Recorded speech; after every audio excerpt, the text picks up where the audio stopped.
in a world of brutal competition and comparison of the Indian culture, where the only way people consider you as competent is by choosing the science stream, I come from a family where being a doctor is practically a genetic trait, where one member of the family is either a physician or someone a psychiatrist or another one a surgeon and whatnot.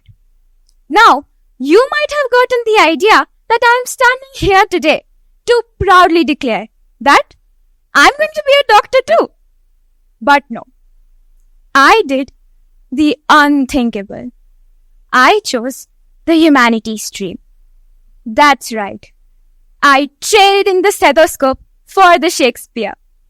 Now, let me get something clear. I didn't choose humanities because I disliked medicine. I chose humanities because I'd rather delve into debates of foreign and political affairs, deliberate and discover the true meaning of life. And if I'm fortunate enough to find the answer to the question of the century, which is, why do Indian parents think that doctors are the only most successful people on the planet? But here comes the Bollywood twist. My parents were my biggest cheerleaders. They believed that following my passion would lead me to a more fulfilling life, even if it didn't involve a stack of engineering or medical textbooks. Trust me, this was as surprising for me back then as it is for you now. They believed that true success came not from following the crowds, but following your heart. They believed that they recognized my passion for my subjects of humanities and promoted me to opt it, and explained how it was a bold and rewarding choice to stray away from traditional path, especially in a society that loves doctors and engineers. But wait, this was just the calm before the storm. Enter the rest of my family, the battalion of my uncles, aunts and grandparents. When I had first announced that I was going to choose humanities as my stream, they were all clueless, for they were hearing a stream like this for the very first time. Then I had to go on and explain it to them that this was called arts in their era. And that's when the true, awaited, horrified expressions of shock and dismay came on their face. My poor Dadi was so stunned that she remained expressionless for a whole minute, as if trying to digest a traumatic bomb I had just dropped. When my Nani heard the news, she shot me an array of questions that went like, did you get low marks in your 10th grade? Do you have any difficulty comprehending math or science? Are you not intelligent enough to be worthy of a science student? Are you so dumb that you cannot even take commerce? Then I had to reveal that I scored 90% in my 10th boards just to prove that I was not dumb, but that I had a different choice. But this news seemed to immensify her shock so much that she still prays to God every day to bless me with wisdom and intelligence to change my stream. My family was more dramatic than a daily soap opera. If there would have been a background score, it would have been a mix of thunderclaps and sad violins. Now, enter the rest of my family in. Even my extended family, their reactions were worse. I tried explaining this drastic decision to them, but it felt whenever I'd utter the word humanities, they'd see unemployment written right in front of me. And as proud I am to say this, I have sort of become a family legend now. At family reunions, I'm like that one exotic exhibit who dared to be different. Oh, she's the one that didn't choose medicine, right? So brave. But what will she do with her life now both her parents are doctors? These questions haunted me everywhere I went. I knew what I wanted to do. But did I? People so close to me, repeatedly questioning my choice, dragged me into a pool of self-doubt I was struggling to come out. it does more than knock the wind out of you.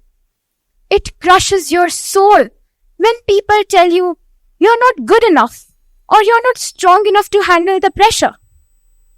But through it all, my parents have been incredible and still remain my pillars of strength.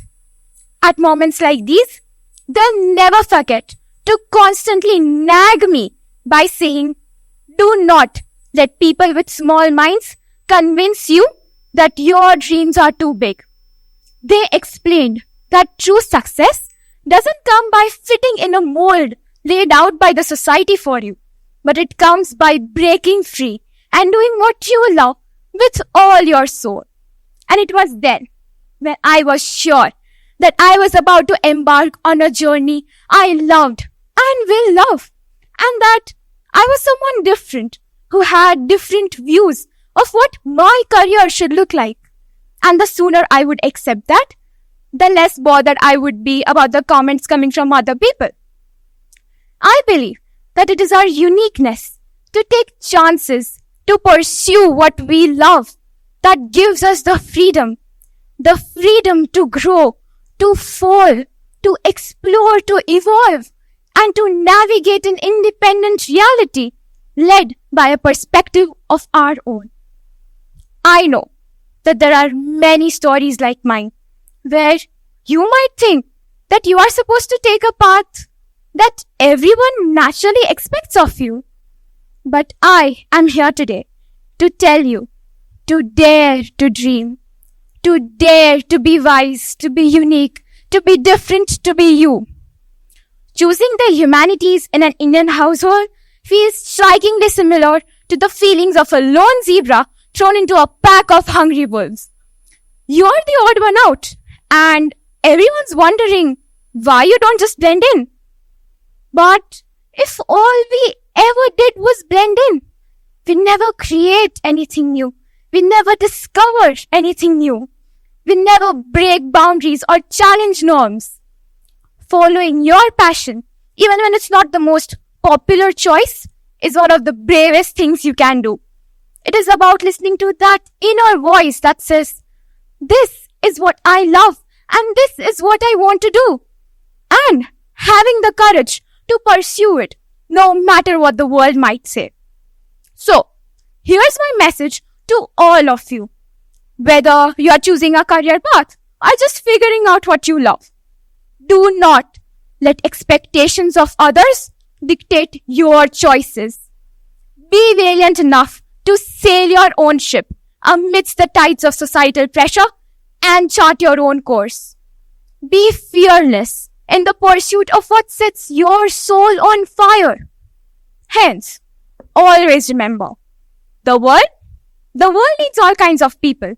It needs doctors to heal us, engineers to build for us, and yes, it needs humanists to inspire us, to remind us of our own humanity, and to challenge us to think deeply about the world around us, or maybe even change it. For the ones who are crazy enough to think that they can change the world are actually the ones that do. For life is not about finding yourself.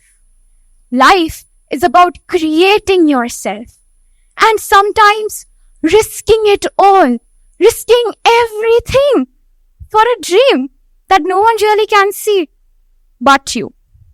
So, go out there, be bold, be different, and most importantly, be yourself. For sometimes the most drastic and dynamic thing you can do to create a difference is by simply being yourself, unapologetically and passionately. Do not be afraid. Take the road less traveled and leave your trail on it. Thank you.